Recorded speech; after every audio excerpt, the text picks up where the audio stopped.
한 절씩 교독하겠습니다. 집에 들어가시니 무리가 다시 모임으로 식사할 겨를도 없는지라.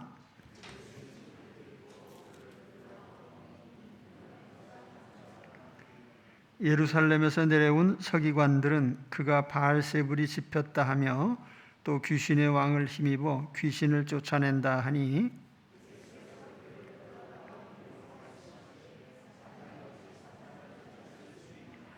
또 만일 나라가 스스로 분쟁하면 그 나라가 설 수 없고 만일 사탄이 자기를 거슬러 일어나 분쟁하면 설 수 없고 망하느니라.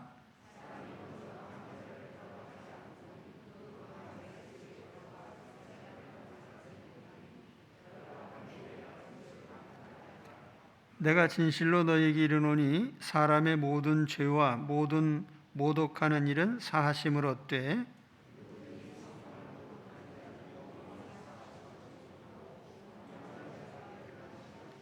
같이 옵니다. 이는 그들이 말하기를 더러운 귀신이 들렸다 함이라라. 아멘. 오늘은 예수님을 반대하는 사람들이 퍼뜨린 악한 소문에 대해서 말씀을 좀 나누려고 합니다.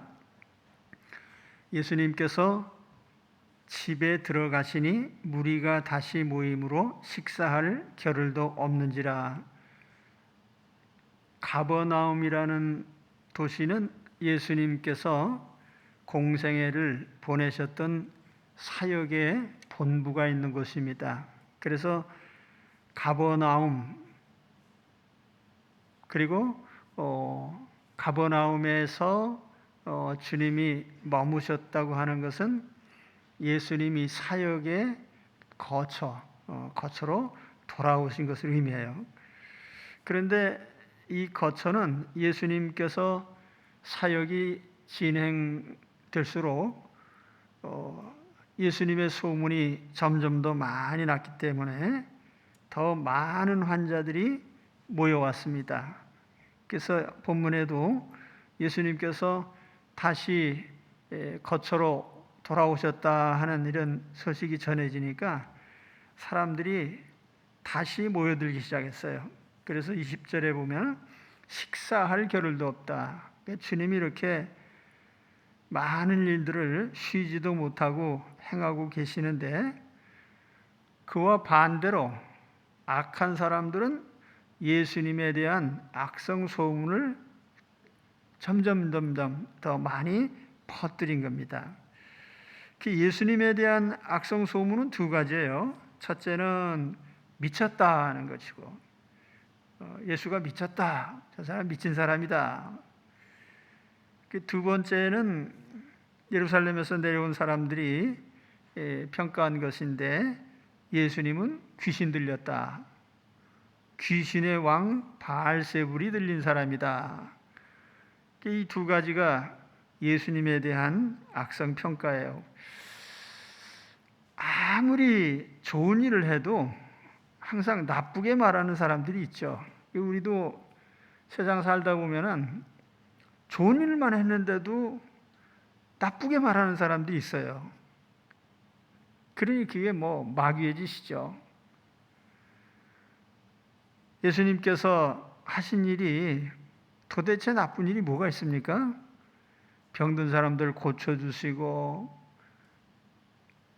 평생 장애인으로 고생하던 사람들 치료해 주시고 귀신을 쫓아내 주시고 하나님의 나라에 대한 천국에 대한 복음을 전해 주시고 좋은 일만 하셨는데 예수님을 미쳤다, 귀신 들렸다 이렇게 얘기를 한 거예요. 이런 얘기를 보면은 저도 하나님 교회를 하면서 이런저런 얘기를 다 들어봤지만 그래도 미쳤다 소리는 안 들어본 것 같아요. 귀신 들렸다 소리도 안 들어본 것 같고, 근데 주님께서는 미쳤다는 소리도 들으시고 귀신 들렸다는 소리까지 들으신 거예요. 그러면 예수님은 이들에 대해서 어떻게 반응을 하셨을까요? 오늘 그 두 가지 내용에 대해서 좀 말씀을 나누려고 합니다. 첫째는 미쳤다고 하는 사람들에 대한 예수님의 반응입니다. 주로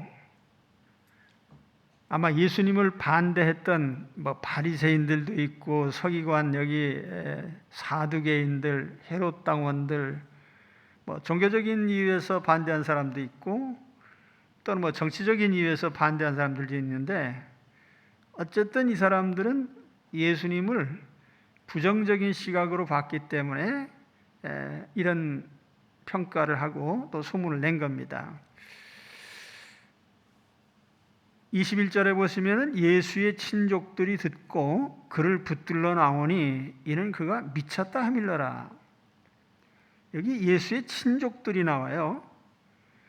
그 친족들이라고 하는 이 문구는 직역을 하면 그의 곁에 있는 사람들, 그의 곁에 있는 자들, 이런 이제 의미인데, 구체적으로 누구일까에 대해서 영어 성경에 보면은 friends라고 번역한 성경이 있어요. 킹 제임스 같은 성경에 보면 친구들이라는 얘기죠. 또 어떤 성경, NIV나 NRSV나 NLT 같은 성경에는 family라고 번역을 합니다. 가족이라는 의미죠.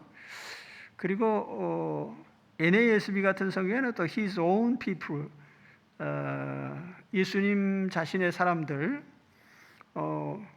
그래서 혹은 친구로 혹은 가족으로, 또 우리말처럼 친족이라는 말로 이렇게 번역을 합니다.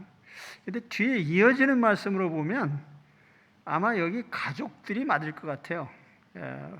왜냐하면 뒤에 이제 다음 주쯤에 제가 보려고 하는데, 거기 보면 예수님의 모친 또 예수님의 동생들이 나타나거든요. 붙들러 나왔다 이렇게 표현을 했는데 체포하러 나왔다는 얘기예요. 그러니까 강제로 붙잡아 이제 제압을 하려고 나온 거예요. 그냥 붙잡는다는 의미가 아니고 체포한다는 의미예요. 제압을 하려고 나온 거예요. 아마 선의로 해석할 수 있겠죠. 우리 형님 예수가 미쳤다고 하는데 진짜 미쳤으면 다른 사람들한테 피해가 갈 테니까 붙잡아 와야 될 거 아니에요. 그래서 그런 생각을 하면서 붙들러 온 거죠. 아마 반신반의했을 거예요. 우리 형님이 진짜 미쳤을까? 여기 미쳤다고 하는 단어는, 이 단어의 의미는 자리에서 내쫓는다 그런 뜻인데, 그 마음이 떠났다는 얘기예요. 그 영어 성경에 보면은 he is beside himself,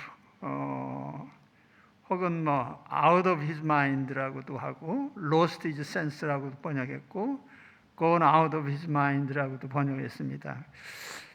마음이 사라지고 마음이 떠난 상태, 우리말로 하면은 제정신은 아니다 그 말이죠. 정신이 어디로 떠나간 상태요. 이사 갔다. 그러니까 예수님이 행하신 그 모든 행적들을 봤을 때 보통 사람들이 세상적인 기준으로 볼 때에 판단할 수 없는 그런 일들을 예수님이 하신 거예요. 그래서 상식적으로 생각해 봤을 때 이게 예수님이 좀 이상한 거 아닌가, 이렇게 실제로 생각할 수도 있는 그런 상황들이 많죠. 예를 들면 사람들이 예수님 앞에 만나자고 막 몰려오는데 훌쩍 떠나버려요. 우리가 다른 데로 가야 되겠다. 바리새인이나 서기관들 같은 대적자들을 향해서 예수님이 그렇게 능력이 많으신데 그 한 방에 제압할 수 있는데 오히려 그들을 정면으로 대적하고 억압하지 않으시고 용서하고 관용으로 대하는 거예요. 죄인과 세리들 같은, 그래서 정통파 유대인들이 될 수 있으면 멀리하려고 하는 이런 사람들과 또 예수님은 아주 친밀하게 지내요. 그 주님의 가르치신 교훈도 보면은 나는 죄인을 부르러 와서 그러니까 보통 사람들이 접근하지 않으려고 하는 사람들에게 다가가는 거죠.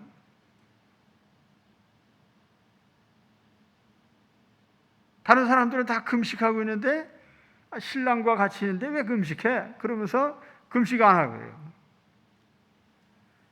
다른 사람들은 안식일을 철저히 지키려고 하는데 예수님께서 아니 다윗도 안식일 날 뭐 진설병 먹었는데 하면서 오히려 어떻게 보면은 그들의 전통이나 법을 무시하는, 그리고 자기 자신을 또 안식일의 주인이라고 그렇게 말씀을 하셔요. 가장 이해하기 힘든 것은 죽는다는 거예요. 내가 죽으러 왔다. 누군지 나를 따르려고 하면 자기 십자가를 지고 자기를 부인하고 날 따르란 말이에요. 재물이 많으면 천국 가기 힘들다. 그리고 뒤에도 이어지지만은 이제 잠시 후면 난 예루살렘에 가서 나 죽을 거다. 근데 이런 내용들이 일반 사람들이 생각하기에는 전부가 다 좀 이상한 거죠. 세상 사람들의 삶의 방식과는 전혀 다르니까. 그래서 어쩌면 반대자들이 아닐지라도 저 예수라는 사람은 이사하긴 좀 이상해. 아마 그렇게 얘기했을 수도 있어요. 그래서 나중엔 미쳤다 이렇게 이제 반대자들이 소문을 낸 거죠. 근데 사실은 미쳐도 바로 미치면 돼요. 근데 예수님만 그런 말씀을 드린 게 아니라 사도 바울도 사도행전 26장 24절에 보면은 바울이 아그리빠 앞에서 신문을 받으면서 바울이 자기 신앙을 얘기하니까 아그리빠가 바울을 보고 이런 얘기를 했어요. 바울아, 내가 미쳤도다. 내 많은 학문이 너를 미치게 한다. 내가 적은 말로 나를 권하여 그리스도인이 되게 하려 하는도다. 아그리빠가 볼 때 바울이라는 사람이 많이 배운 사람인데 왜 저렇게 이상한 소리를 할까? 뭐가 이상해요? 예수님께서 십자가에서 죽으시고 부활하셨다. 나도 부활의 소망으로 산다. 이런 얘기가 미친 것처럼 보인 거예요. 예수님이 미친 게 아니라 예수님을 미쳤다고 하는 사람들이 미친 거죠. 바울이 미친 게 아니고 하나님의 존재를 부인한 아그리빠가 미친 거죠. 근데 누가 미쳤는지는 당장은 드러나지 않아요. 이제 주가 하나님의 심판대 앞에 서게 되면 알게 되겠죠. 아마 세상 종말이고 끝장이 날 때 알게 될 겁니다. 그런데 어차피 우리는 미쳐 사는 사람들인 걸 알아야 돼요. 사람들은 다 어디엔가 미쳐 있잖아요. 돈에 미친 사람도 있고요. 어떤 사람은 권력에 미친 사람, 인기에 미친 사람도 있고, 취미에 미친 사람도 있고, 피해 망상증에 미친 사람도 있고요. 그러니까 세상 사람들은 뭔가 미쳐서 사는 거예요, 그냥. 우리가 볼 때 그래요. 저도 음악도 좋아하고 좋아하는 인기 연예인도 있고 한데 그렇다고 해서 거기에 무슨 목숨을 걸고 쫓아다니진 않아요. 근데 어떤 사람들 보면은 그냥 거기에 그냥 다른 거 다 포기하고 쫓아다니는 사람도 있거든요. 세상 사람들이 어떤 취미에 미친 사람도 그래요. 너무너무 거기에 몰두한 나머지 집안일도 다 팽개치고 자기 할 일도 안 하고 그냥 거기에 빠져 있는 거예요. 노름에 미친 사람이에요. 저는 여러 사람 봤어요. 노름에 미친 사람도 회사에서 퇴근하다 말고 곧바로 내기하러 가는 거야. 뭐 내기바둑도 있고 뭐 내기바둑 때문에 집 몇 채 팔아먹은 사람도 봤어요. 그러니까 사람은 다 뭔가 미쳐 있어요.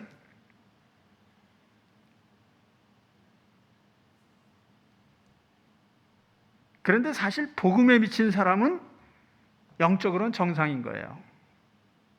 여러분, 기왕이면 뭐 어차피 다 미쳐 사는데 예수님께 미치시고요, 복음에 미친 사람들이 되시기 바랍니다. 영적으로 보면 말짱하고 정상이에요. 여러분, 예수님께 미쳤다고 해서 무슨 삶이 비정상이 됩니까?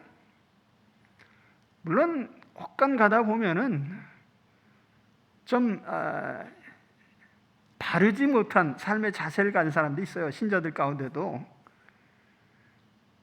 가정을 돌아보지 않고 뭐 자기 할 일도 잘 못하면서 교회만 가서 그냥. 근데 우리가 바라는 거 그런 거 아니에요. 주님을 잘 믿는 사람들은 가정도 충실하고 자녀들도 잘 기르고 사회생활도 잘하고 다 잘하죠. 그래서 우리가 바른 신앙을 가진 사람들은 일단 마음이 편안해요. 행복하고 건강합니다.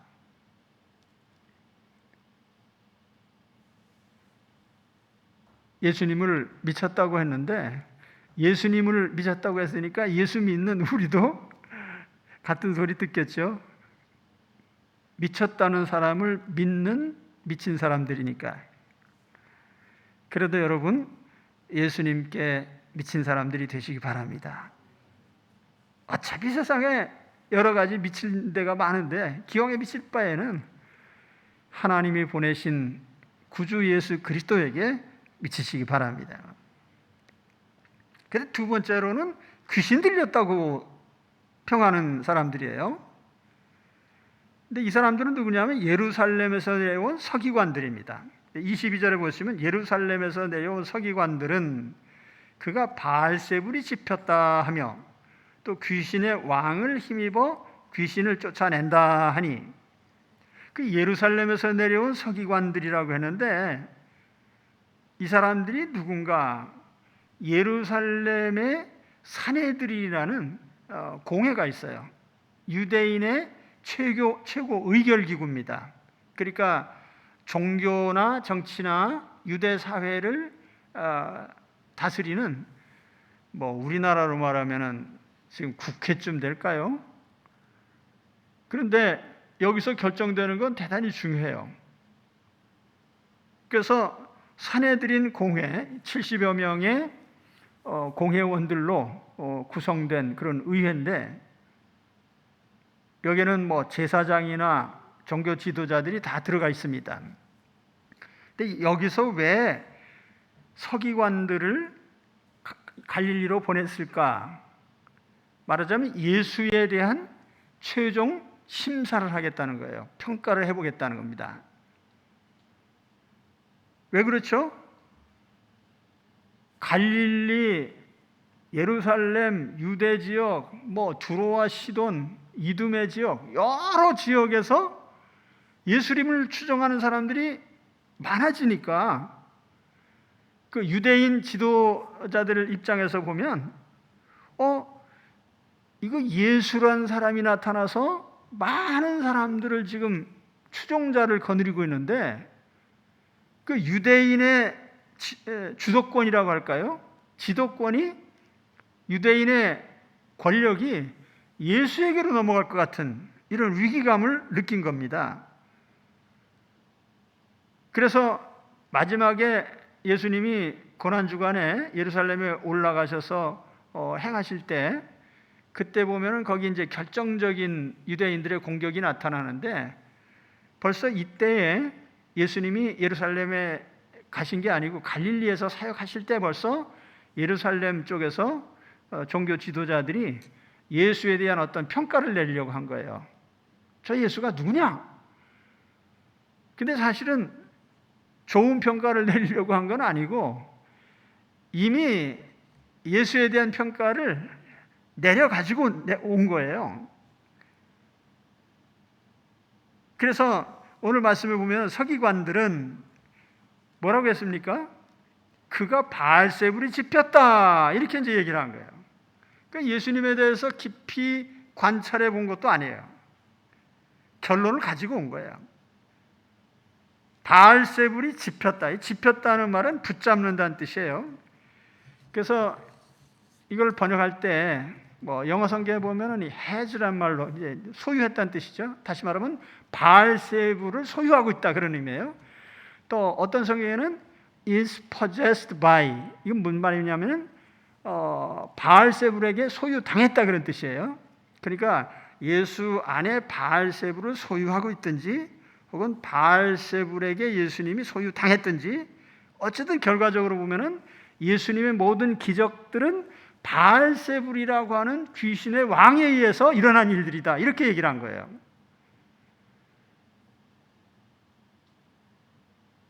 그러니까 예루살렘에 있는 유대인들이 이런 결론을 가지고 내려온 거예요.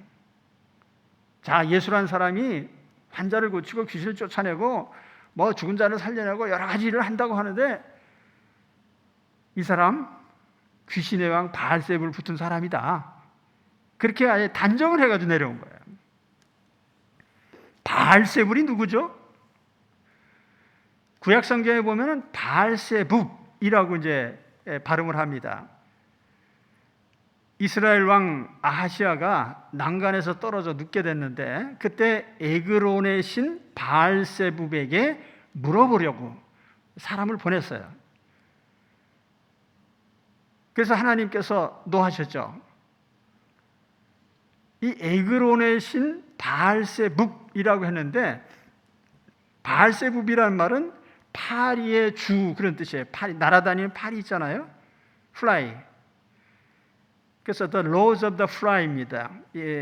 파리의 주. 세상에 파리를 신으로 섬긴 사람들이 다 있어요. 파리. 그 지구상에서 가장 번영하는 동물 중에 하나죠, 파리가. 그래서 음식물 같은 거 잠깐만 놔두면 파리가 어디선가 날아와요. 그러니까 파리 없는 데는 없어요.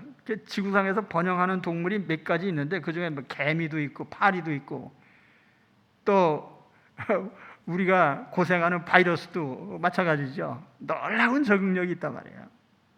번영하고. 근데 파리를 섬기다니.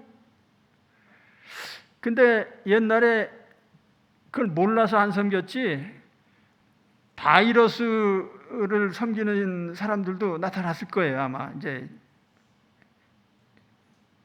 얼마나 파리가 극성인지 파리를 신으로 섬겨서 바알세붑 이렇게 섬겼는데, 그 바알세붑이라고 한 것이 왜 바알세불이 됐느냐. 또 그 바알이라는 말은 주인이라는 뜻이에요. 로드, 주인이라는 뜻이고, 세불이라는 말은 거주한다는 뜻이에요. 그래서 바알세불 하면은 거주의 신, Lord of the dwelling입니다. 그러니까 거주하는, 거주의 신, 어떻게 보면은 땅의 신이라고 할 수 있죠. 근데 여기에 대해서 이제 어떤 학자는 바알세붑이 어떻게 바알세불이 되느냐, 여기에 대해서 세불이라는 단어가 바알세불, 바알세벨, 세불이라는 단어가 세벨과 발음이 유사한데, 세벨은 세상 말로 하면은 그 오물 중에 제일 더러운 똥을 의미하는 거예요. 그러니까 에그론의 신 바알세불을 싫어하는 사람들이 바알세붑을 비하하기 위해서 바알세벨이라고 하는데, 다시 말하면 똥의 신이라고 했는데, 그걸 조롱한 데서 그걸 나중에 바알세불이라고 또 했다, 이렇게 유출한 것인데, 사실 이건 뭐 정확한 건 알 수 없고, 어쨌든 바알세불이라는 신이 이스라엘 사람들한테는 전혀 인기 없는 거죠. 그런 다시 말하면은 파리를 섬기는 사람들이나 똥물을 섬기는 사람들 정도로 아주 무가치하게 여겼던 그런 종류의 신이니까, 그런 귀신의 왕이 예수에게 붙었다. 또 예수가 그런 더러운 귀신의 왕이다. 그러니까 예수님의 인격이나 예수님이 행하신 모든 사역에 대해서 완전히 똥치를 하는 거죠. 예. 그러니까 이 산헤드린에서 보낸 서기관들이 예수님을 최대한 악평을 한 거예요. 바알세불이라고 부른 것은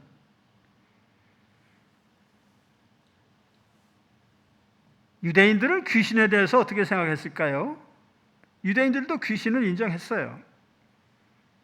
그래서 오늘 말씀에도 바알세불을 귀신의 왕이라고 이렇게 부르지 않습니까? 그런데 유대인들은 생각하기를 이 귀신의 왕이 주로 마술 또는 사술, 속이는 속임수 있잖아요. 마술이나 사술을 부리는 그런 귀신으로 생각한 거예요. 그렇기 때문에 예수님이 환자를 고치고 귀신을 쫓아내고 불구자를 고쳐주시고 한 이런 일들이 사술이라고 한 거죠. 사술. 예, 마술로 고친 거다. 일시적으로 가짜로 고친 거다. 이렇게 예수님의 사역을 완전히 깎아내린 거예요. 예레미야 선지자가 이런 얘기를 한 적이 있거든요. 예레미야 27장 9절에 보면은 너희는 너희 선지자나 복술가나 꿈꾸는 자나 술사나 요술자가 이르기를 너희가 바벨론의 왕을 섬기게 되지 아니하리라 하여도 너희는 듣지 말라. 여기 술사나 요술자가 나오거든요. 그러니까 유대인의 의식구조 속에서 귀신의 왕은 속임수를 쓰는 마술사들의 신이다. 그 예수를 그렇게 몰아붙인 겁니다.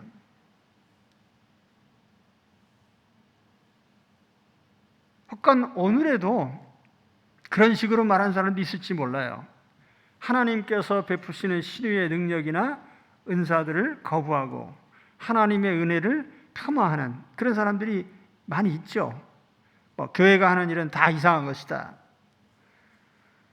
그 예수님은 여기에 대해서 어떻게 반박하셨을까요? 예수님이 이렇게 말씀하셨어요. 그 사람들 예루살렘에서 내려왔다는 그 사람들 불러다 놓고 말씀하신 겁니다. 24절에 보시면 예수께서 그들을 불러다가 비유로 말씀하시되 사탄이 어찌 사탄을 쫓아낼 수 있느냐. 예수님의 답변은 바로 이거예요. 사탄이 어떻게 사탄을 쫓아낼 수 있느냐. 사탄은 결코 사탄과 싸우지 않아요.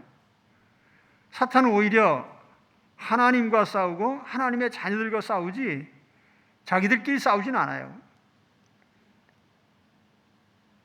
그러면서 주님께서 또 이렇게 말씀하셨어요. 또 만일 나라가 스스로 분쟁하면 그 나라가 설 수 없고 만일 집이 스스로 분쟁하면 그 집이 설 수 없고 만일 사탄이 자기를 거슬러 일어나 분쟁하면 설 수 없고 멸망하느니라. 이게 무슨 말씀이냐면 한 나라도 가장 나라가 무너지는 첩경이 뭐냐면 자중질환이에요. 내부에서 서로 싸우면 그 나라는 망하게 돼 있어요. 가정도 마찬가지예요. 식구끼리 싸우면 그 가정이 무너져요. 그런데 사탄의 나라도 사탄이 자기 부하들과 싸우면 어떻게 되겠냐 말이에요. 이게 예수님은 바알세불을 사탄으로 이렇게 바꿔서 말씀을 하셨는데, 자, 귀신의 왕이 바알세불이라고 합시다. 근데 예수님은 귀신의 왕이 사탄이라고 말씀하셔요. 그런데 사탄이 자기 수하에 있는 귀신들과 싸우면 그 나라가 어떻게 되겠느냐? 사탄이 그렇게 무지한 존재냐? 절대로 아니라는 거죠. 사탄은 너무나 영리해요. 사탄이 자기 내부에서 싸움 무너진다는 건 너무나 잘 알고 있어요. 그렇기 때문에 사탄은 하나님과 싸우죠. 교인과 싸우고요. 그리스도인과 싸우죠. 하나님의 자녀들과 싸우는 게 사탄의 임무예요. 그리고 사탄은 항상 하나님의 자녀들로 하여금 서로 싸우게 만들어요. 그러니까 우리가 그리스도인이 서로 싸우면 사탄의 술수에 넘어간 줄 아셔야 돼요. 우리는 절대로 서로 싸우면 안 돼요. 서로 싸우게 만드는 건 사탄의 술수예요. 사탄은 자기가 부리는 귀신들을 절대로 쫓아내거나 싸우지 않습니다. 그럼 사탄의 나라가 망하게 해요.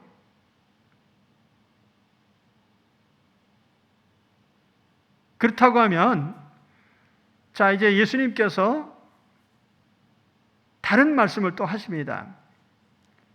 그 사탄을 내가 결박하러 왔다. 27절에 보시면은 사람이 먼저 강한 자를 결박하지 않고는 그 강한 자의 집에 들어가 세간을 강탈하지 못하리니 결박한 후에야 그 집을 강탈하리라. 이 말씀 속에 복음이 들어있어요. 여기 강한 자는 사탄이고 강한 자를 결박하는 사람은 예수님입니다. 강한 자의 집에 묶여있는 세간들은 사탄의 지배당하는 죄인들을 의미해요. 예수님께서 사탄을 결박하신 이유는 사탄의 수하에 있는 사람들을 풀어주기 위한 거예요. 세상 사람들은 사탄의 왕국에 지배당하고 있죠. 그래서 세상적인 가치관, 다시 말하면 사탄적인 가치관으로 살아가요. 현세가 전부이고 죽으면 그만이라고 가르칩니다. 살아있는 동안 낙을 누리라고, 노새 젊어노라 늙고 병들면 못 노나니 니나 노. 그러니까 놀다가 죽자, 기왕에 죽는 거. 그래서 현세가 전부이고 내세는 없다고 가르쳐요. 죽으면 그만이라고 합니다. 그래서 물질 만능, 영혼 없는 육체 중심의 삶, 내가 세상의 중심이라고 자꾸 부추겨요. 이게 다 마귀의 사상이에요. 여러분, 내가 우주의 중심이 아니에요. 우리가 객관적으로 생각해 봐도 내가 어떻게 우주의 중심이에요? 나는 우주의 중심이 아니에요. 그 중에 지극히 작은 한 부분에 있을 뿐이에요. 너무너무 작은. 그렇잖아요? 요즘에 드론이라는 물건이 생겨나는데 너무너무 신기해요. 한 15만 원 정도만 줘도 괜찮은 드론 사죠. 카메라 장착돼 가지고 딱 이제 가지고 다니면, 저는 아직 써보지는 않았어요. 드론으로 찍은 건 많이 봤어요. 근데 땅에서부터 카메라를 열어놓고 쭉 고도를 높여가면요, 보이는 시야가 점점 넓어지면서 거기에 커다랗게 보이던 사람들이 점점 위로 올라가면 개미처럼 보이고 점처럼 나타나요. 우리 자신을 볼 때 우리가 점점 고도를 높여서 하나님의 시각으로 인간을 바라볼 때에, 아, 나라는 존재가 그렇게 우주의 중심이고 주인은 아니다. 쉽게 알 수 있잖아요.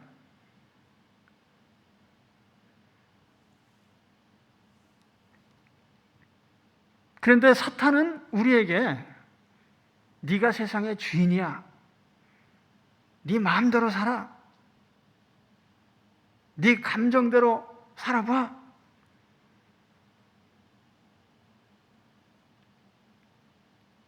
예수님께서 오신 이유가 그러한 사탄을 멸하려고 오신 거예요. 그러니까 예수님이 강한 자를 잡아야 그 수하에 있는 사람들을 잡을 거 아니냐. 이 말은 뭐냐면 예수님께서 귀신들을 쫓아내셨는데 그 귀신들은 사탄의 수하에 있는 거예요. 그래서 예수님 귀신을 쫓아내셨다면 그거는 사탄을 공격한 것이지 사탄에게 사로잡히거나 사탄을 소유한 게 아니란 말이에요. 예수님은 사탄의 공격자예요. 이 세상을 살아가면서 마귀를 이길 수 있는 유일한 길은 예수 그리스도를 믿고 의지하는 것밖에 없습니다. 하나님의 아들이신 그리스도를 우리 마음에 모실 때에 마귀가 우리를 절대로 넘보지 못해요. 여러분, 영적으로 우리는 주님의 영, 성령을 받은 사람들입니다. 그렇기 때문에 사탄이 우리를 머리털 하나도 상하지 못하게 해요. 믿으십니까? 예수님은 강한 자를 결박하러 오신 분이에요. 사탄을 결박하러 오신 분이고 사탄을 결박하셨어요. 그렇기 때문에 사탄의 수하에 있는 귀신들을 쫓아내신 겁니다.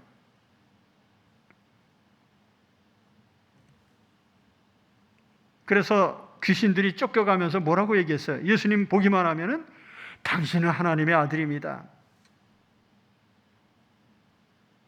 오늘 우리 속에 그리스도를 모시고 있습니다. 마귀는 우리 속에 하나님의 아들이 계신 걸 알아요.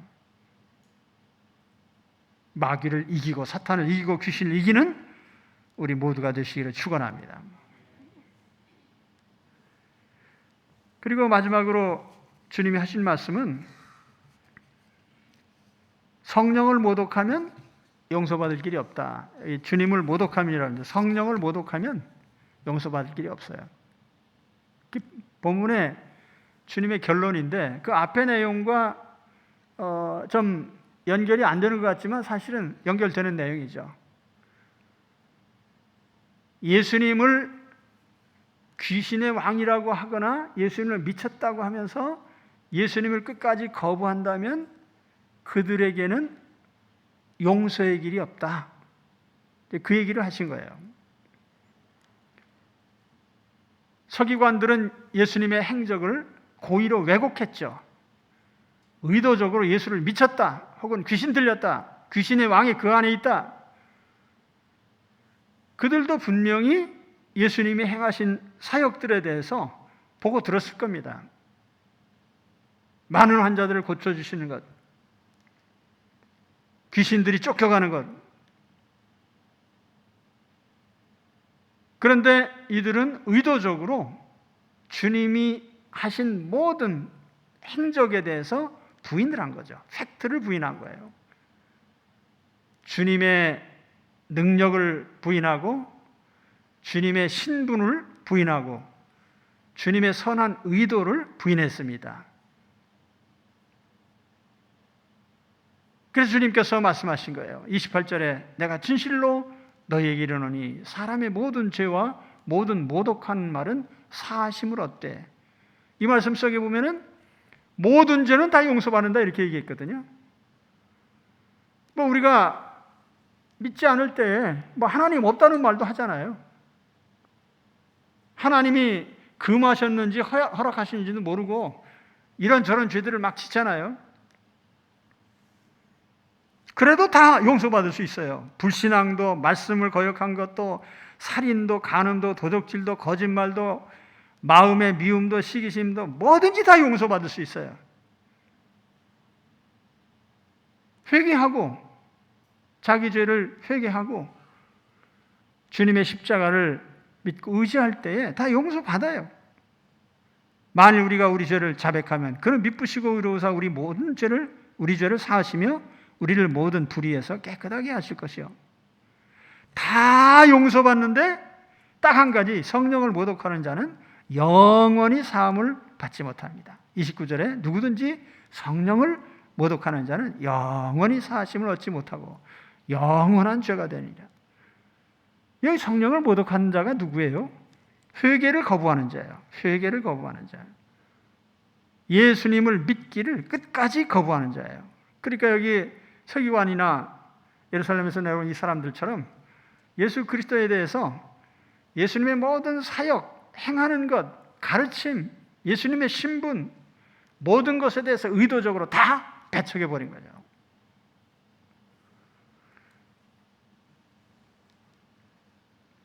그래서 안 믿는 사람들이 흔히 기독교를 공격할 때 이제 흔히 쓰는 말이 이거예요. 기독교는 모든 인간을 죄인의 프레임에 가두려고 한다. 잘못된 얘기죠. 기독교가 모든 인간을 죄인으로 가두려고 하는 게 아니라 사실은 그 죄에서 풀어주려고 하는 게 목적이에요. 하나님께서 우리 인간의 본성적으로 우리의 모든 우리가 가지고 있는 죄들, 원천적인 죄들 있잖아요. 하나님의 존재를 부정하고 이 세계가 우연히 그냥 존재하는 것으로 생각하고요. 하나님의 말씀과 하나님의 뜻을 거역하면서 살았던 우리 자신, 이런 우리 자신의 모든 것들을 우리 스스로가 인정하고 하나님 앞에 난 지금까지 하나님 없는 것으로 간주하고 살았습니다. 내가 하나님 앞에 죄인입니다. 사실 이거는 우리 신앙과 직결되는 거예요. 죄에 대한 고백이. 하나님을 부인하면 자동적으로 죄는 없어지는 겁니다. 회개가 안 나오는 거죠. 하나님을 인정하는 순간 하나님을 인정하지 않았던 것에서부터 우리가 얼마나 잘못된지를 알게 되는 거거든요. 그래서 여기에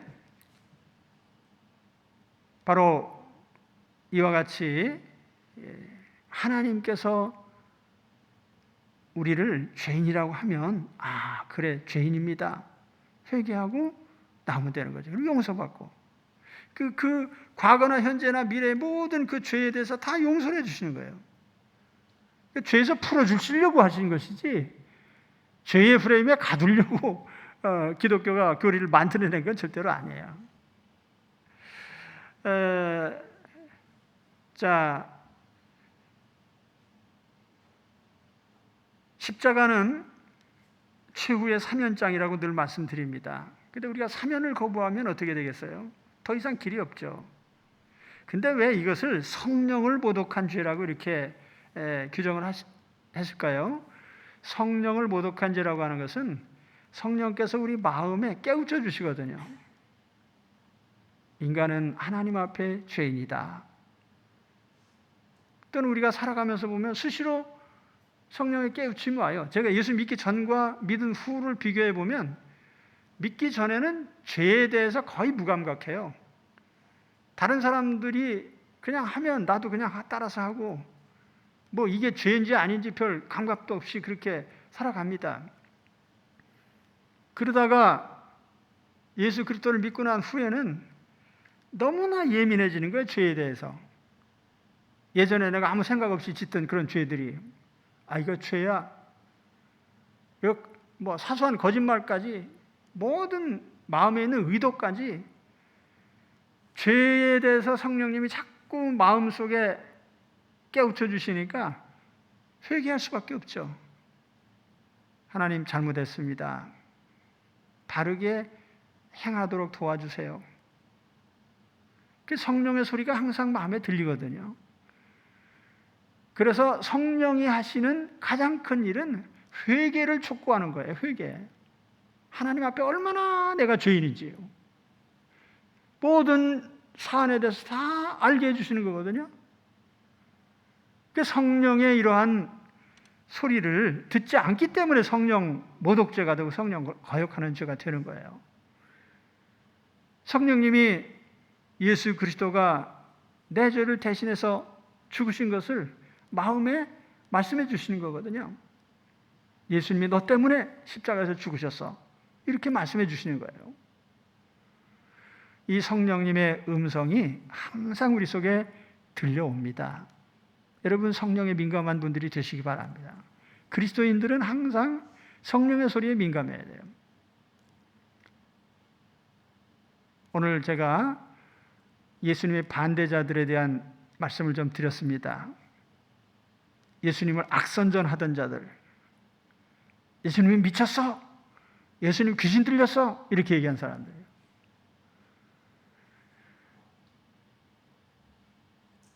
사탄이 어떤 소리를 하든지 예수님은 사탄을 멸하러 오셨어요. 그리고 오늘 우리 속에서 사탄으로부터 영혼을 풀어주시고 죄로부터 풀어주십니다.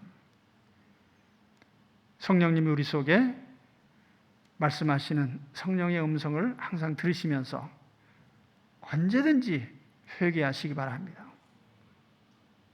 그래서 죄로부터 자유로워지고요.